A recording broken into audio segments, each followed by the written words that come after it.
Thank you అండి. Thank you so much అండి. ఇప్పుడు స్టోరీ రైటర్ శోభన్ గారిని మాట్లాడవలసిందిగా రిక్వెస్ట్ చేస్తున్నాం. అందరికీ నమస్కారం అండి. ఇక్కడ వచ్చిన మీడియా వాళ్ళందరికీ, వచ్చిన గెస్ట్స్కి, హోల్ కాస్ట్ అండ్ క్రూ అందరికీ థ్యాంక్ యూ వెరీ మచ్. ఎప్పుడో 8 years బ్యాక్ యూట్యూబ్లో నేను జర్నీ స్టార్ట్ చేశాను as a writer and actor.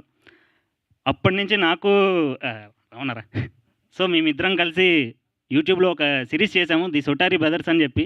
అది అప్పట్లో అంటే ఇప్పుడు ఏమో తెలీదు, బట్ 2019, 2020 ఒక లాక్డౌన్ పీరియడ్ మొత్తం వరకు అదొక సంచలనమే. సో దాని నుంచి ఆ క్యారెక్టర్స్ని ఒక బిగ్గర్ ప్లాట్ఫామ్కి తీసుకెళ్లాలనే థాట్తో ఈ మేము కాపులం అనే ఒక సబ్జెక్ట్ రెడీ చేసుకున్నాను 2023లో.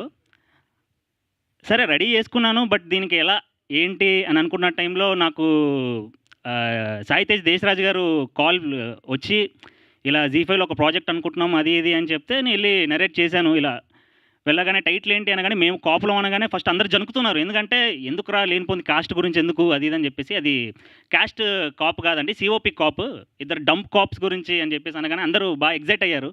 సో థ్యాంక్ యూ జీ అండి, ఎందుకంటే నాది మేము కాపులం అనే కళని ఈరోజు ఇంత బిగ్గర్ ప్లాట్ఫామ్కి ఇంతమంది స్టేజ్ మీద నించున్నారు, ఇంతమంది మాట్లాడుతున్నారు అది ఇది అంటే ఒక నా డ్రీమ్ మీదనా అంటే నాకే చాలా నమ్మశక్యంగా లేదు. But thank you very much to the whole Zee team అండి.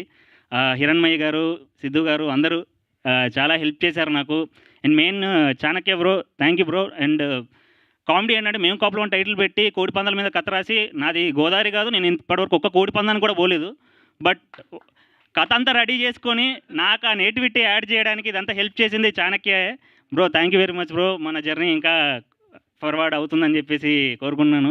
అండ్ సో జీవాలు నా కథ ఒప్పుకోవడం అనేది ఒక వన్ ఆఫ్ ది బిగ్గెస్ట్ సక్సెస్లా ఫీల్ అవుతున్న టైంలో బీవీఎస్ రవి గారు లాంటి ఒక సీనియర్ రైటర్కి నా కథ నచ్చింది, ఆయన ప్రొడ్యూస్ చేస్తానడం, సారీ సార్ ఏజ్ రివీల్ అవుతున్నట్టు అనిపిస్తుంది సీనియర్ అని వాడుతుంటే. సో సీనియర్ రైటర్కి నా కథ నచ్చింది అని చెప్పడం, ఆయన నన్ను పిలిపించడం, కథ వినడం చాలా బాగుందని చెప్పడం, మెయిన్గా మా సొటారి బ్రదర్స్ అనే క్యారెక్టర్ ఆయనకు చాలా బాగా కనెక్ట్ చేసుకొని మమ్మల్ని పిలవడమే రవి సొటారి, శోభన్ సొటారి అని పిలుస్తున్నారు. So thank you very much sir, మీరు నాకు చాలా మోటివేషన్ ఇస్తున్నారు సార్, like your the biggest pillar for this. And Pradeep గారు thank you very much sir. అంటే నేను రాసుకుంటున్నప్పుడు ఎలా ఉందో, బట్ వన్స్ విజువల్ చూసిన తర్వాత అద్భుతంగా అనిపించింది sir.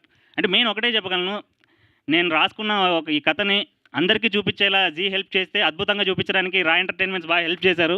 So thank you very much అండి. అండ్ మెయిన్గా రవి అన్న అండ్ గెటప్ సీన్ అన్న మీరు ఈ సొట్టారి అనే క్యారెక్టర్కి చాలా పెద్ద లెగసీ ఉంది, మీకు ఒక సపరేట్ లెగసీ ఉంది. ఆ రెండింటిని మీరు ఇప్పుడు merge, so like welcome to Sotari family అన్న. ఎందుకంటే ఈ మోహన్ సొటారి అనే ఒక క్యారెక్టర్ చాలా లేదు. So thank you very much అన్న. So you are a great edition to our great editor. So మీరు థ్యాంక్స్ అన్న, thanks for playing Mohan Sotari. So thank you very much అండి. ఎస్, అండ్ ఇప్పుడు మా very talented music director and singer Saketh Komanduri గారిని మాట్లాడవలసిందిగా request చేస్తున్నాను.